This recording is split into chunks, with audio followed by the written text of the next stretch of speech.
Assalamualaikum warahmatullahi wabarakatuh. Bismillahirrahmanirrahim.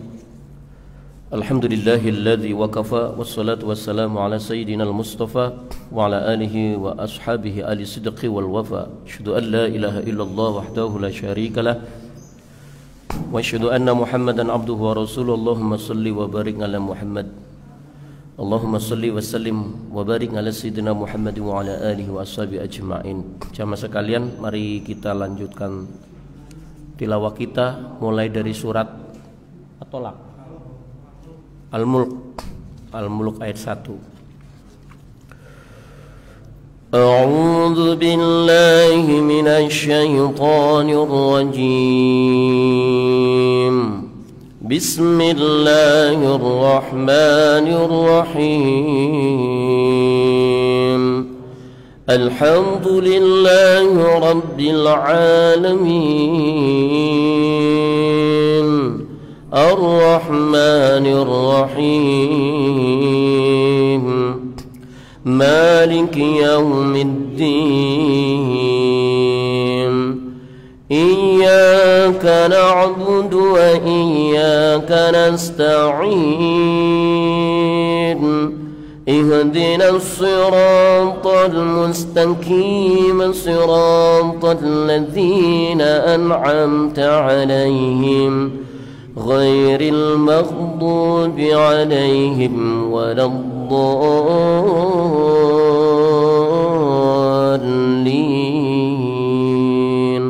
Amin. Bismillahirrahmanirrahim. Tabarakalladzi biyadihil mulku wa huwa ala kulli syai'in qadir.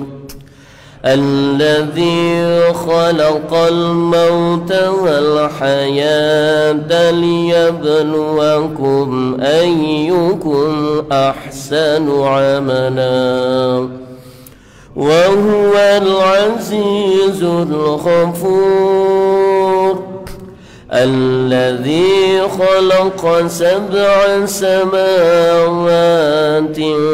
طباقا ما ترى في خلق الرحمن من تفاوت فارجع البصر هل ترى من فطور ثم ارجع البصر كرتين ينقلب إليك البصر خاسئا وهو حسير. ولقد زينا السماء الدنيا بمصابيح وجعلناها رجوما للشياطين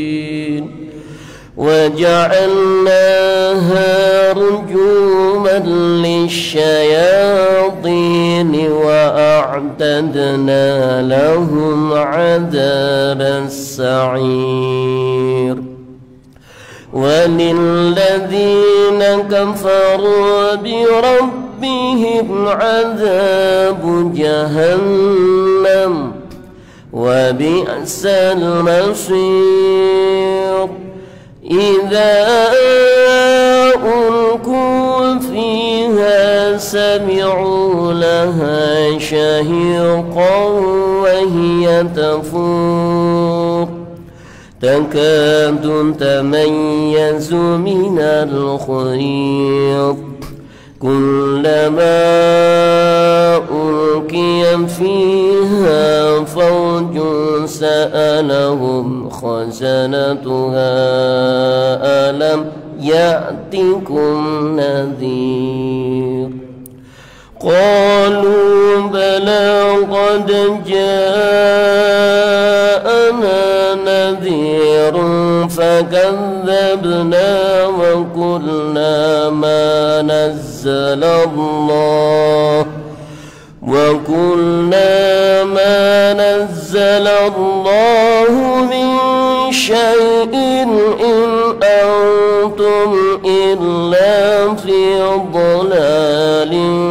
كبير وقالوا لو كنا نسمع أو نعقل ما كنا في أصحاب السعير فاعترفوا بذنبهم فسحقا لأصحاب السعير إن الذين يخشون ربهم بالغيب لهم مغفرة وأجر كبير وأسروا قولكم أو اجهروا به إنه عليم بذات الصدور ألا يعلم من خلق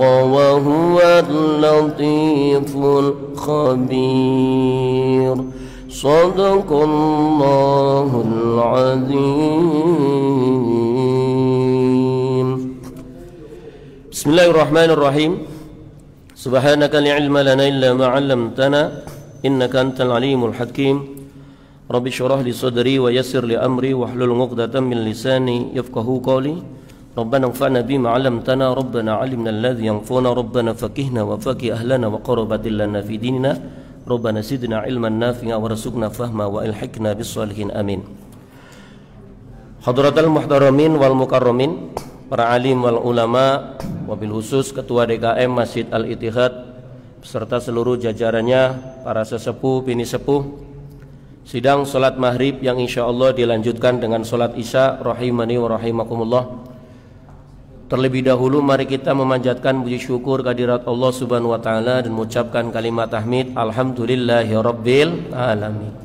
Yang mana Allah masih berikan kepada kita nikmat iman, nikmat Islam, sehat walafiat, baik secara zahir maupun batin, secara akal, sehingga kita bisa melihat, mencerna, mengamati perkembangan demi perkembangan yang berkaitan dengan individu umat Islam, dunia Islam itu sendiri, pemahaman terhadap dunia Islam yang kadang-kadang kita takjub ya, kadang-kadang kita takjub pada hari ini. Dan kalau kita termasuk hamba-hamba Allah yang kurang pengetahuan, bisa hanya mudah menjadi orang yang mukallid buta, orang yang hanya mengikut secara buta. Karena sekali lagi mencari ilmu masih harus terus dilaksanakan supaya ilmu itu berfungsi sebagai nur, sebagai cahaya yang menerangi kehidupan dunia dan akhirat. Moga-moga kita termasuk hamba-hamba Allah yang ditakdirkan sebagai hamba yang bersyukur, kemudian Allah berikan limpahkan kepada kita nikmat dunia akhirat, husnul khatimah, amin ya rabbal alamin. Salawat beserta salam tidak bosan-bosannya juga senantiasa semoga Allah Subhanahu wa taala anugerahkan, tambahkan kepada junjungan kita habibana wa nabiyana Muhammad sallallahu alaihi wasallam, manusia secara ruhania, secara hakikat yang paling berjasa kepada kita, manusia yang paling berjasa kepada kita, karena lewat perantaraan beliaulah kita mengenal yang dinamakan dengan dinul Islam. Lewat perantaraan beliaulah sampai hari ini kita hidup dalam keislaman dan keimanan. Dan lewat redaksi-redaksi daripada hadis-hadis beliau kita diketahui, kita mengetahui bahwa beliau adalah manusia yang sangat mencintai kita semua, baik ketika hidup di dunia atau nanti ketika hidup di barzakh maupun ketika nanti kita hidup di akhirat, senantiasa diingat, diperjuangkan oleh baginda Nabi Muhammad sallallahu alaihi wasallam. Dan tentunya sebagai wasilahnya agar kita termasuk orang yang diakui oleh Nabi Muhammad sallallahu alaihi wasallam, mari kita wujudkan mahabbah kita kepada beliau dengan pertama sering membaca daripada sholawat, yang kedua mempelajari daripada ilmu-ilmu beliau, dan moga-moga kita termasuk ahli warisnya. Jamaah sekalian, ahli waris Nabi itu ada dua, ahli waris secara nasabi, ahli waris secara ilmi.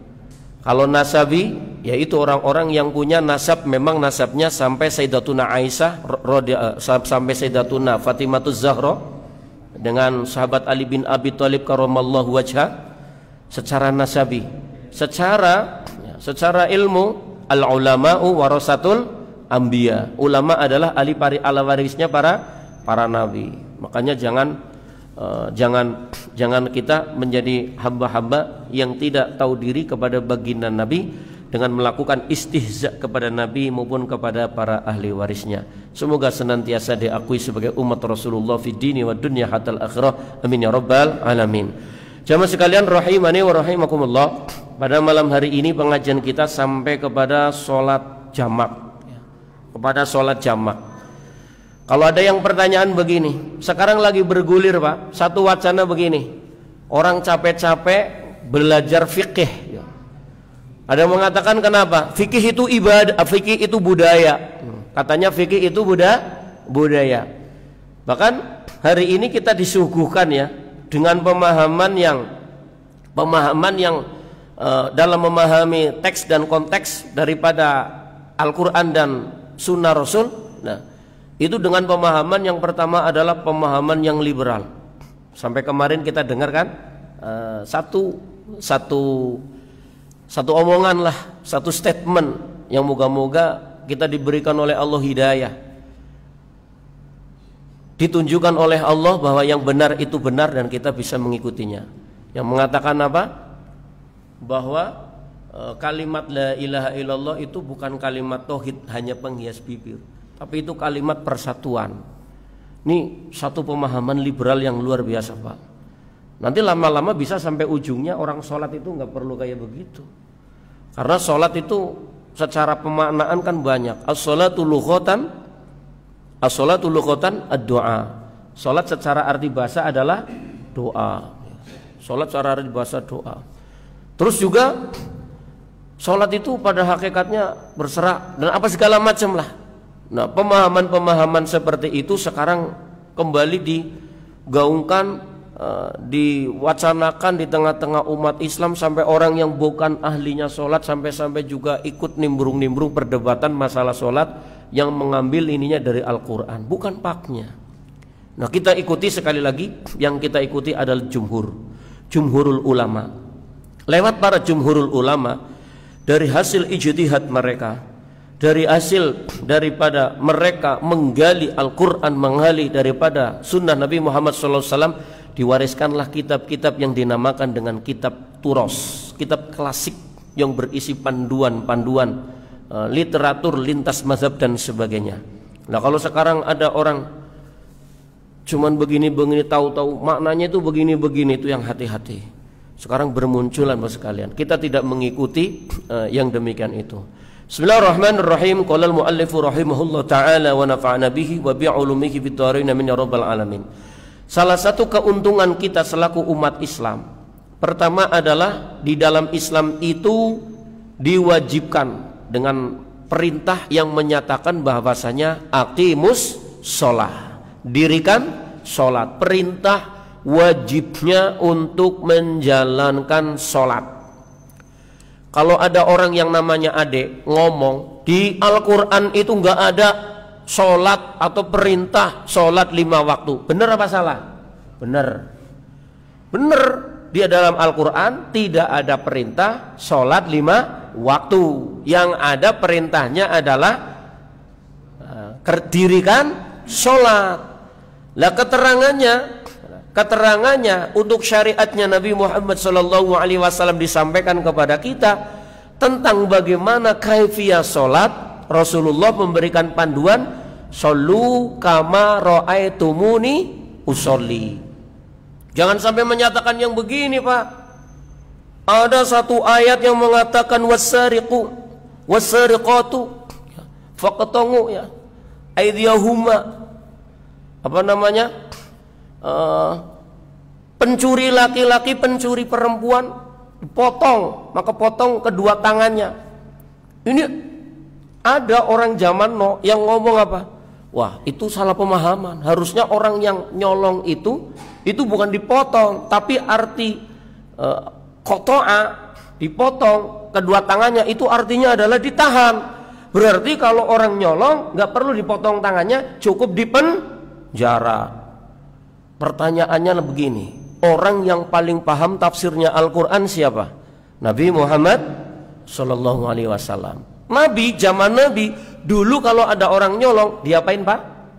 Dipotong, tangannya dipotong. Nah terus juga ada di situ ada rahasia. Kenapa dikatakan kok wasariqu dulu, bukan wasariqatu? Kok pencuri laki-laki? Menunjukkan bahwa memang kebanyakan pencuri itu adalah laki-laki. Sama seperti ayat yang wazaniyat azaniyatu wazani, pezina perempuan, pezina laki-laki. Kok perempuan dulu, kenapa? Karena kebanyakan yang berzina adalah perempuan, meskipun laki-laki banyak. Nah, rusuh di dalam sholat, salah satunya yang kita bahas malam hari ini adalah berkaitan dengan sholat jamak, mengumpulkan dua sholat dalam satu waktu. Nah, sholat jamak di sini mu'allif mengatakan faslun surutu jam'i taqdimi arba'atun. Ya, sholat jamak itu ada dua, seperti kita sering mempraktekannya. Pertama dinamakan dengan jamak takdim.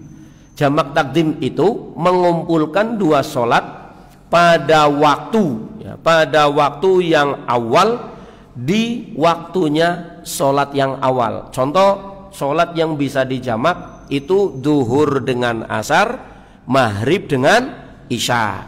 Tidak boleh menjamak maghrib dengan asar, isya dengan subuh, nggak boleh.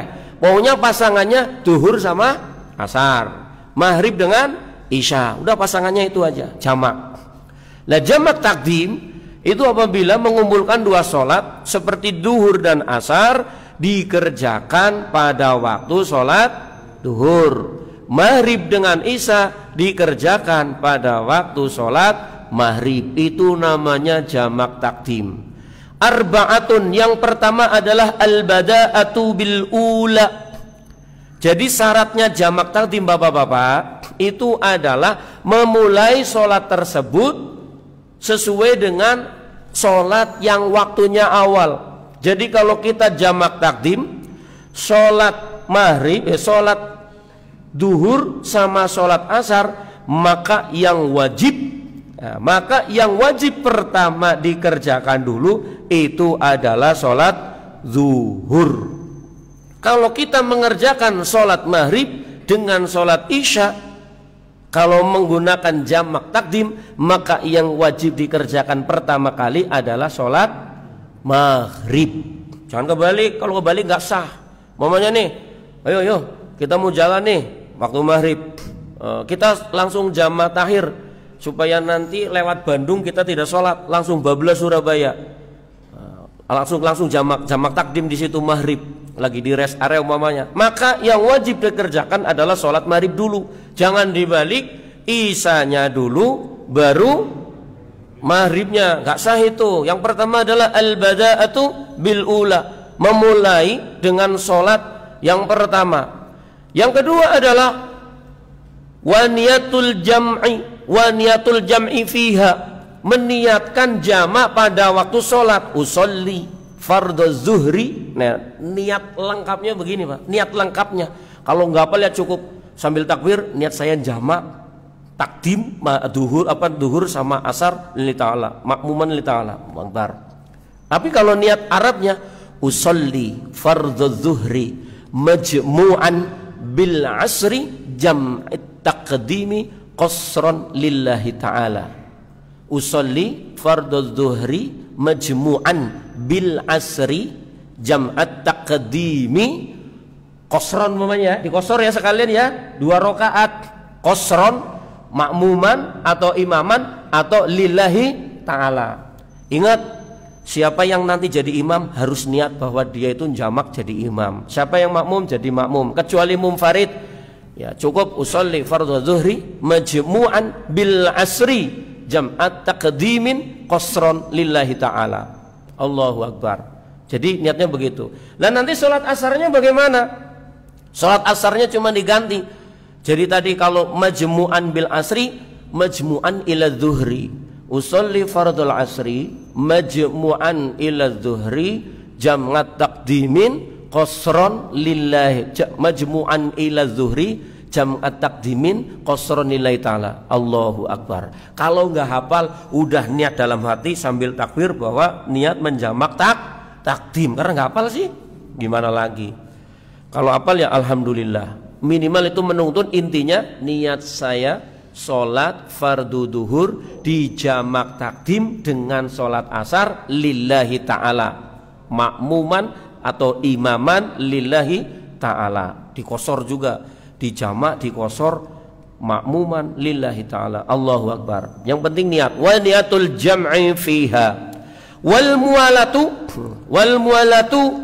ya, terus menerus bainahuma antara dua sholat itu. Lah, kata-kata mualah ini ya, diterangkan di dalam syarah Kasyifatus Saja, yang dinamakan mualah itu antara kedua sholat yang dijamak tidak ada yang menyelai seukuran daripada ukuran 2 rakaat sholat. Jadi kalau umpamanya niat jamak, sholat maghrib dulu, habis sholat maghrib ngopi-ngopi dulu, ngopi ngobrol, habis itu yuk kita lanjutkan jamaknya. Nah, ngopinya itu dapat 3 rakaat, itu jamaknya tidak udah ngopi tambah ngerokok, ndopok lagi udah enggak, ini udah enggak masuk jamak itu. Wal mualatu bainahuma ukurannya adalah 2 rakaat ya, 2 rakaat.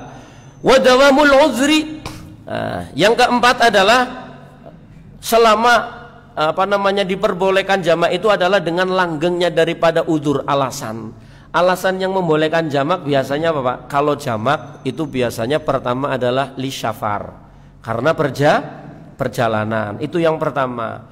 Yang kedua biasanya adalah lil mator, karena hujan. Wah, hujan nih, dijamak sholatnya, bisa dalam kondisi tertentu. Jadi li syafar lil mator, selama jamaknya, selama kondisi alasannya itu memang masih ada, maka diperbolehkan. Itu diantaranya 4 syarat dari jamak takdim. Pertama, memulai dengan sholat yang pertama. Yang kedua, niat jamak takdim. Yang ketiga adalah terus menerus, tidak disela-selai. Dan yang keempat adalah memang sedang berlangsung atau berlanggengnya daripada keberadaan uzur untuk membolehkan daripada sholat jamak. Faslun surutul jam'i takhiri.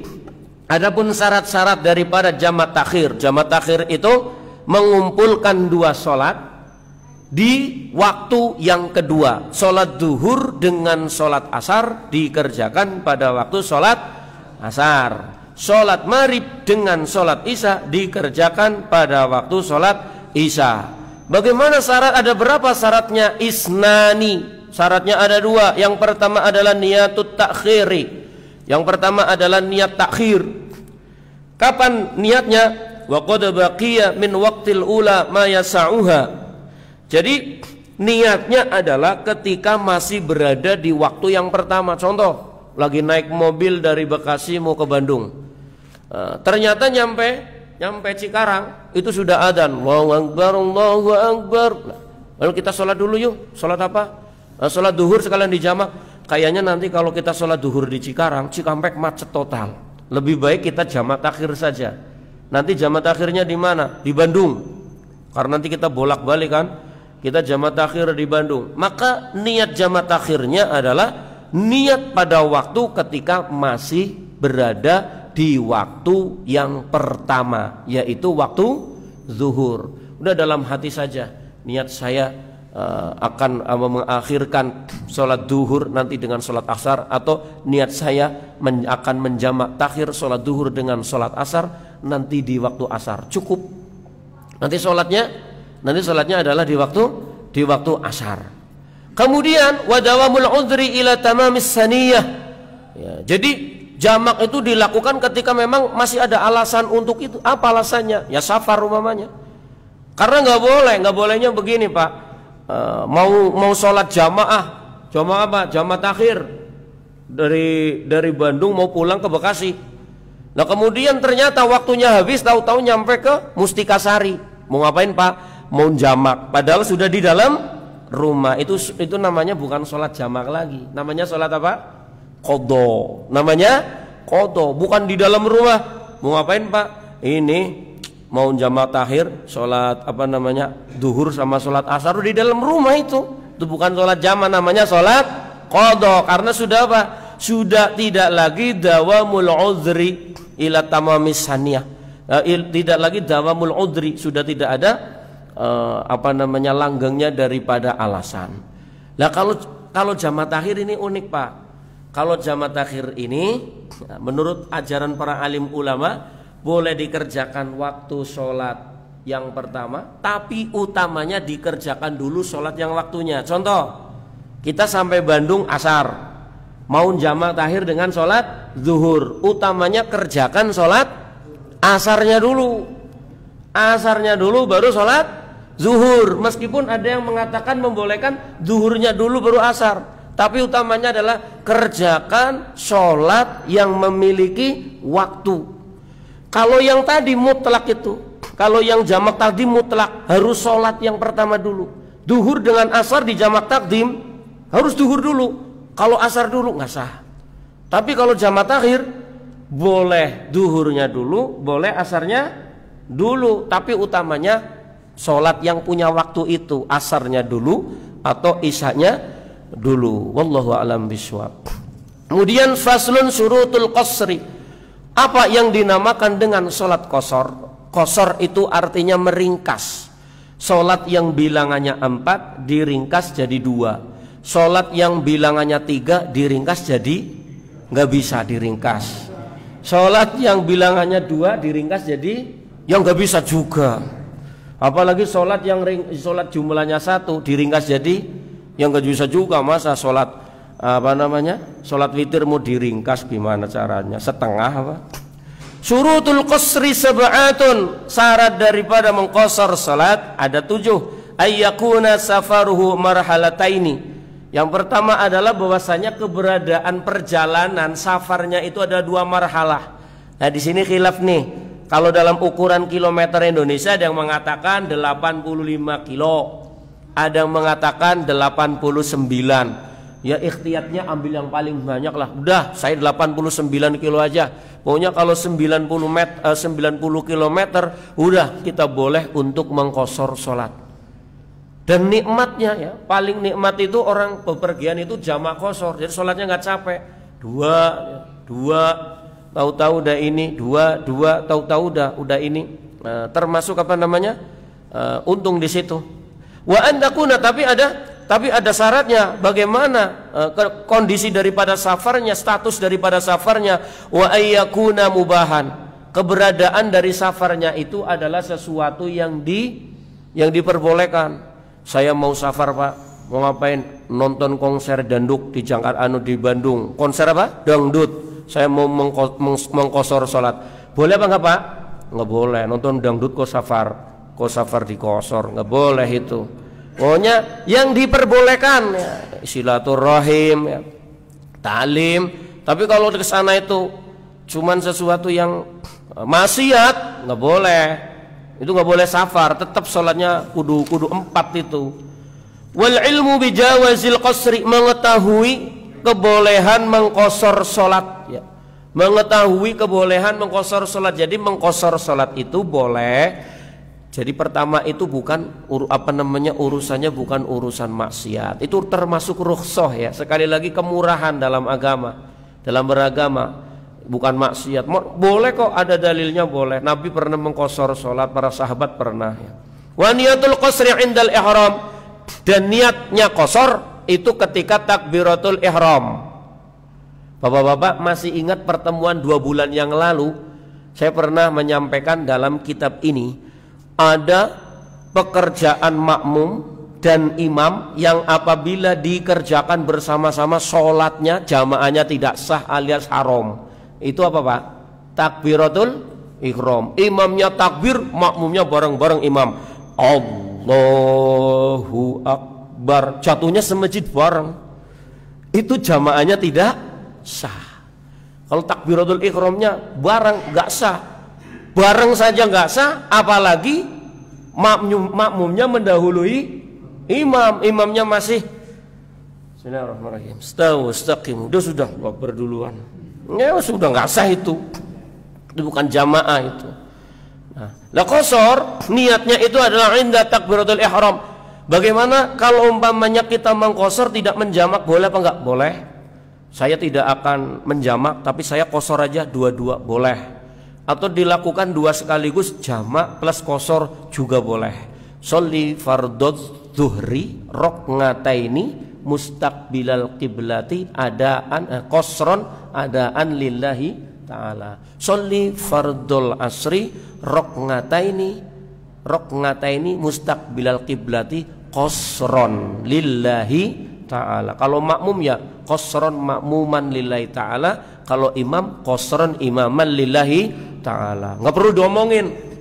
Mau niat nih, usolli fardhu dhuhri raq'ataini mustaqbil qiblati qasran. Enggak perlu, Pak. Ketahuan lagi belajar, udah cukup dalam hati, udah tahu niatnya kok. Udah teriak-teriak. Kecuali ngajarin yang pada belum bisa. Ini niatnya begini nih, usolli fardhu dhuhri raq'ataini mustaqbil qiblati qasran makmuman lillahi ta'ala. Allahu akbar. Enak banget sholat duhur 2 rakaat. Kalau lagi di rumah sholatnya di qasar boleh apa kagak? Ya kagak boleh, enggak safar di qasar. Kalau begitu ya enggak boleh, harus dalam perjalanan ya. Dan niatnya qasar itu adalah indal ihrami, ketika takbiratul ihram, wa antakuna as-salatu rubaiyatan. Dan berarti keberadaan sholatnya sholat yang di qasar itu adalah sholat yang sifatnya 4 rakaat. Selain 4 rakaat enggak boleh. Kalau lebih dari 4 rakaat gimana? Sholat apa umpamanya? Sholat yang lebih dari 4 rakaat umpamanya sholat itu. Sholat apa ya? Ya sholat tarawih yang 4 rakaat ya nggak boleh juga. Wa dawamus safari ila tamamiha. Ya, dalam perjalanan wa ayyaqtadiya, ini Pak yang perlu dicatat Pak. Wa ayyaqtadiya bimutimin fi juz'in min salatiha.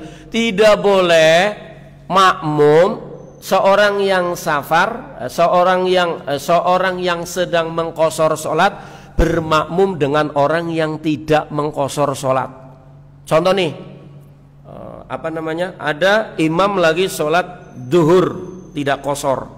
Sudah tahu kalau dia nggak qasar, lah kita qasar, kita makmum sama dia, itu nggak boleh.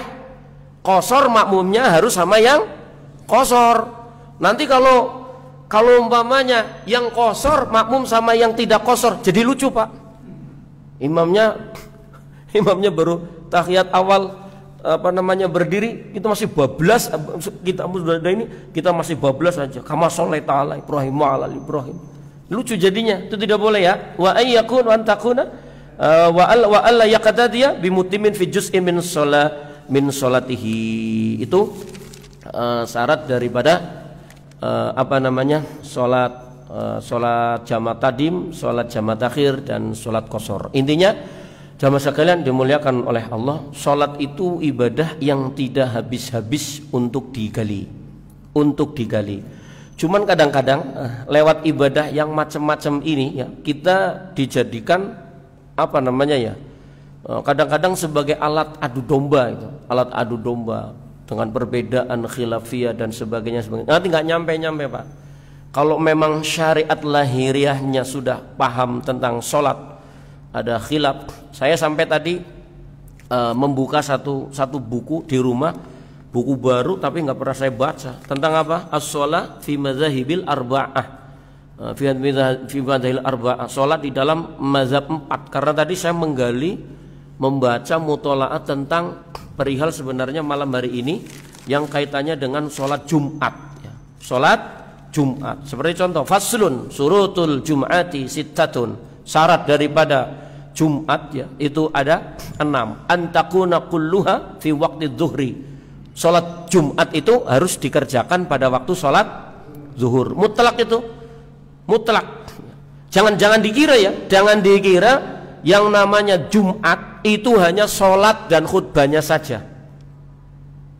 Jangan dikira, atau ada yang mengira sholat Jumat itu hanya sholatnya saja, khutbahnya nggak penting, maka kemudian niat datangnya telat-telatan. Jangan.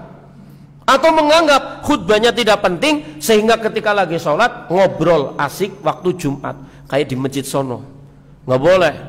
Idza qulta li sahibika yaumal jum'ati al-sit wal imamu yakhtubu faqad laqad. ketika idza qulta, ketika kamu mengucapkan li sahibika, kepada temanmu, yaumal jum'ati, pada hari Jumat, wal imamu yaktubu, sedangkan imam itu lagi khutbah, faqad laghot, maka Jumatmu udah rusak, udah nganggur, udah sia-sia. Jadi nggak boleh kita itu kalau hari Jumat itu ngomong, ngobrol. Nah, godaan kita kalau Jumat biasanya siapa Pak? Anak-anak. Berisik, rusak Jumatnya sebenarnya itu. Berisik, dengerin khotib dengerin. Lah situ aja kagak dengerin, marahin anak-anak. Caranya bagaimana? Dengan cara yang bijak. Pakai isyaroh. Pakai isyaroh. Berisik, anak-anak kan luar biasa itu. Wa antuqoma fi khitatil baladi, dan hendaknya Jumat itu, sholat Jumat itu, Jumatan itu didirikan di tengah-tengah negara, ya, di tengah-tengah daerah, di tengah-tengah desa. Nah kita ini Pak, desa itu, sedesa kita ini, sedesa ini ada berapa Jumat coba? Masjid kelurahan, Masjid Gria Mustikasari, Masjid Mayanggi, Masjid Babakan, itu satu desa, ya. Itu satu desa berapa masjid? Banyak masjid. Bagaimana kemudian dalam ijtihad mazhab kita mengikuti pendapatnya Syekh Abu Bakar Asy-Syafi'i. Beliau mengatakan berbilang di dalam masjid, ya, berbilang di dalam mengadakan masjid itu boleh selama dikarenakan ada kondisi-kondisi darurat. Kan darurat diantara pertama Pak, pertama susahnya berkumpul umat Islam, ya. Susahnya berkumpul umat Islam di satu masjid atau masjidnya tidak mencukupi, maka boleh mengadakan berbilang. Kecuali di Gria Mustikasari sudah ada masjid, masjidnya muat buat orang se-RW, bikin masjid lagi di belakang, itu masjid yang kedua nggak sah buat Jumatan menurut mazhab Syafi'i. Menurut mazhab Syafi'i. Tadi saya membaca dalam konteks ini.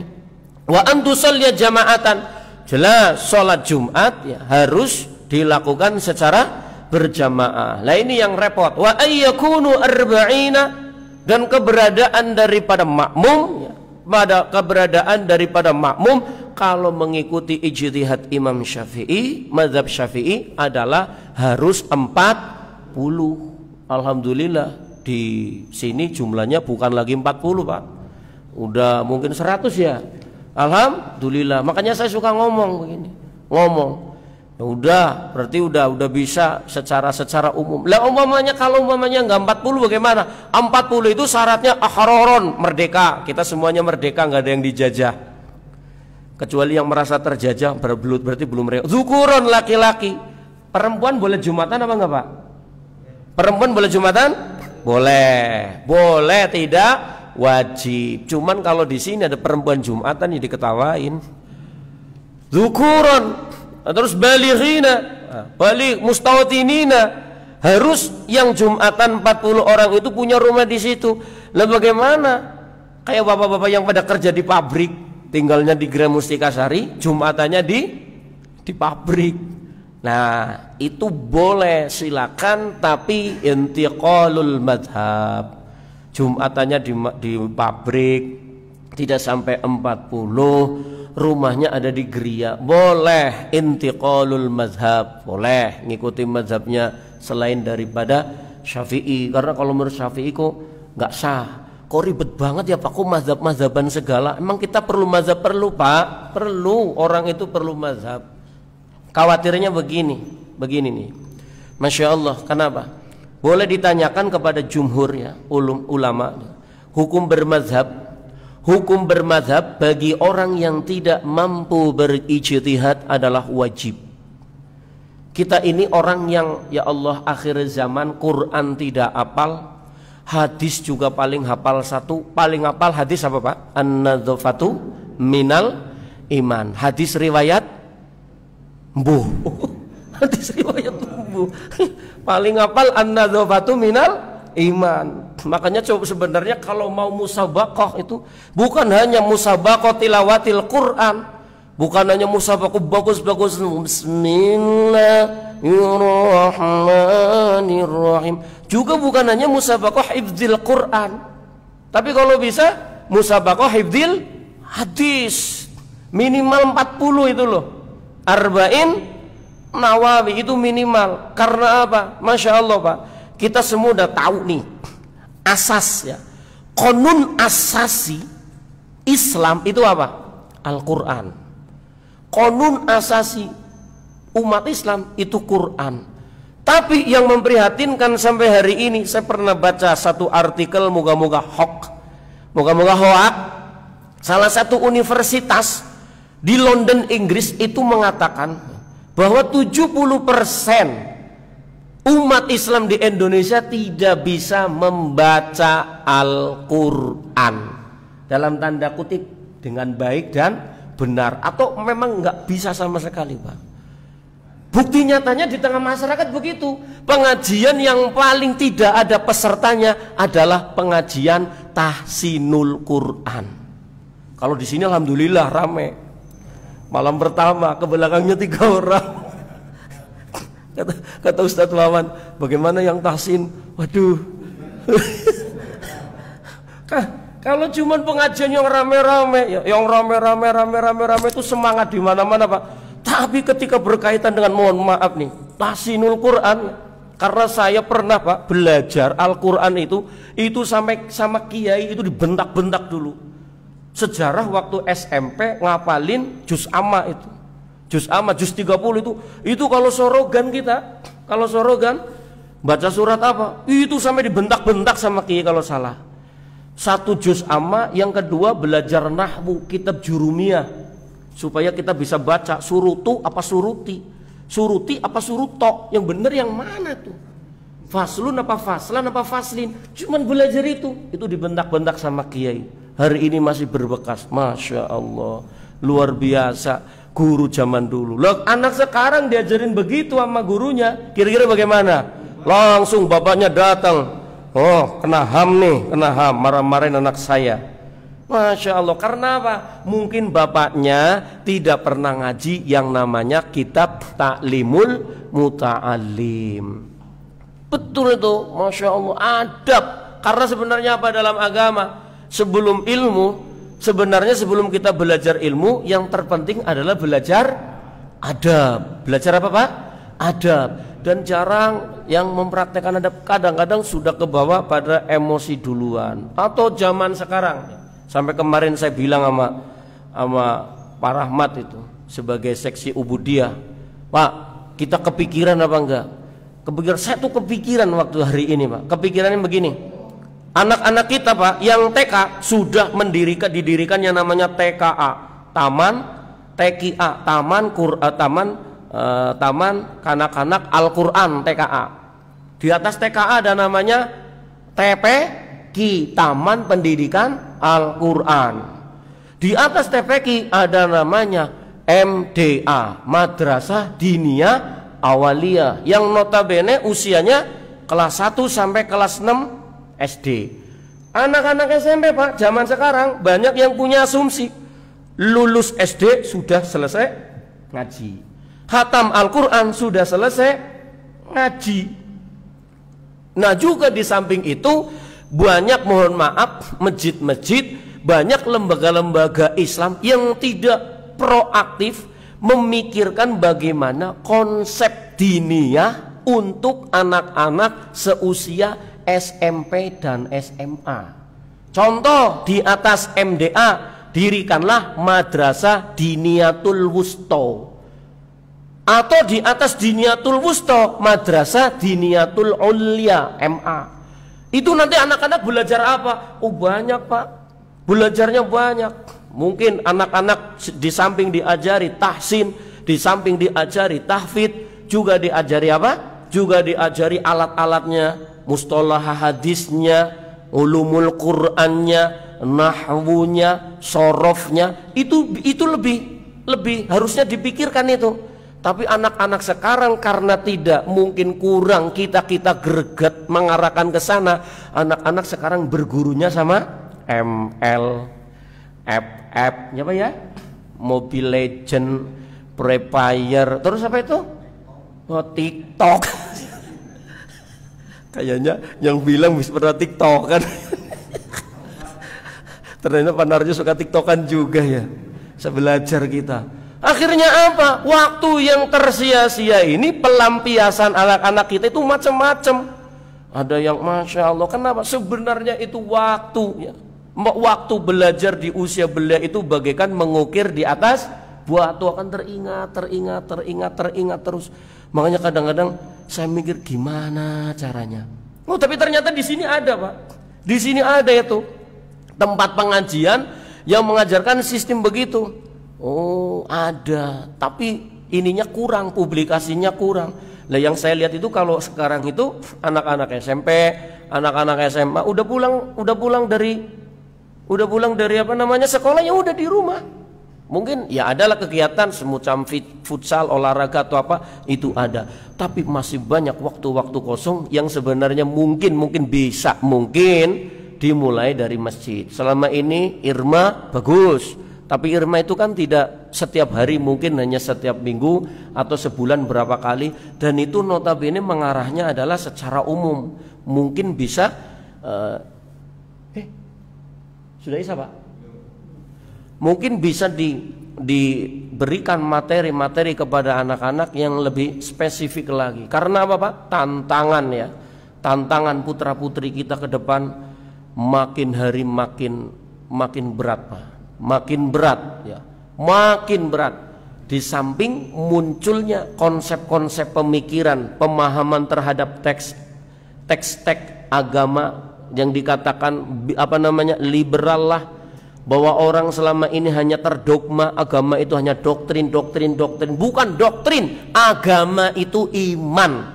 Jangan diakal-akal. Kalau mau ngakal-ngakal agama, akalilah yang memang dalam porsinya bisa diinikan akal.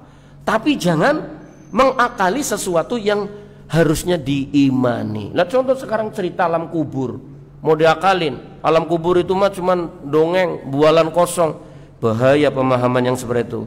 Maka jamaah sekalian yang dimulakan oleh Allah Subhanahu wa taala, belajar daripada warisan para ulama-ulama kita berupa kitab turos sangat penting untuk kita pelajari dan juga mungkin kita kenalkan kepada generasi kita. Semoga Allah Subhanahu wa taala memberikan limpahan taufik hidayah kepada kita semua, pada keturunan kita, keluarga kita, dan pada akhirnya kita semua mendapatkan ilmunya Allah Subhanahu wa taala dan ditakdirkan sebagai hamba yang husnul khatimah. Amin ya rabbal alamin. Kita tutup dengan doa kafaratul majlis. Bismillahirrahmanirrahim. Subhanakallahumma wa bihamdika asyhadu an la ilaha illa anta astaghfiruka wa atubu ilaik. Walhamdulillahi rabbil alamin. Waalaikumsalam. Assalamualaikum warahmatullahi wabarakatuh. Apa itu?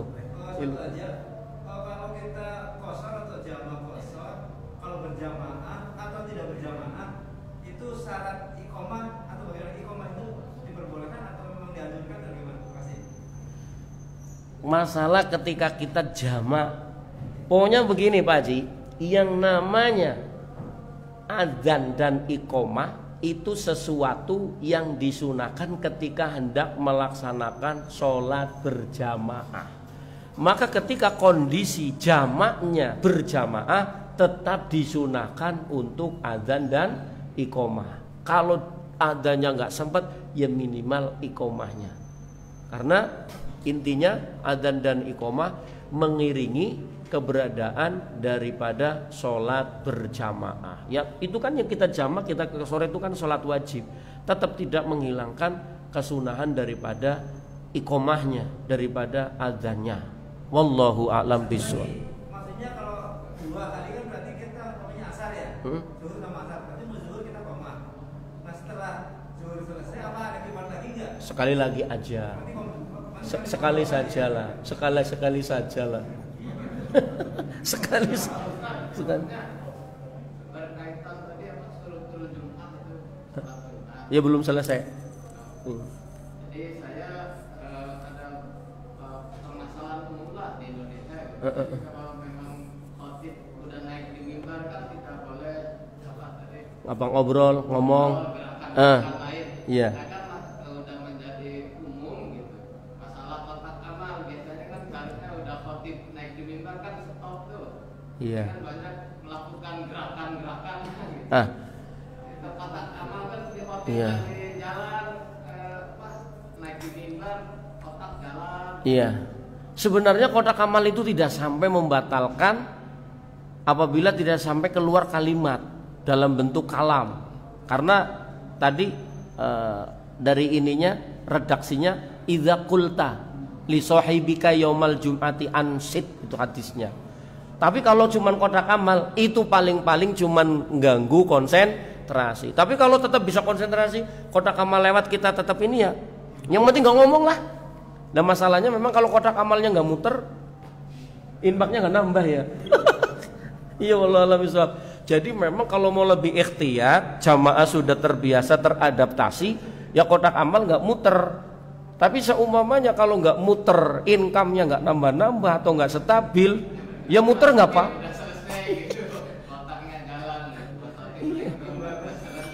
Bubar dulu. Yang penting tidak sampai terucap kalimat yang berupa bentuk kalamnya. Wallahu a'lam bishawab. Terima kasih. Assalamualaikum warahmatullahi wabarakatuh. Waalaikumsalam.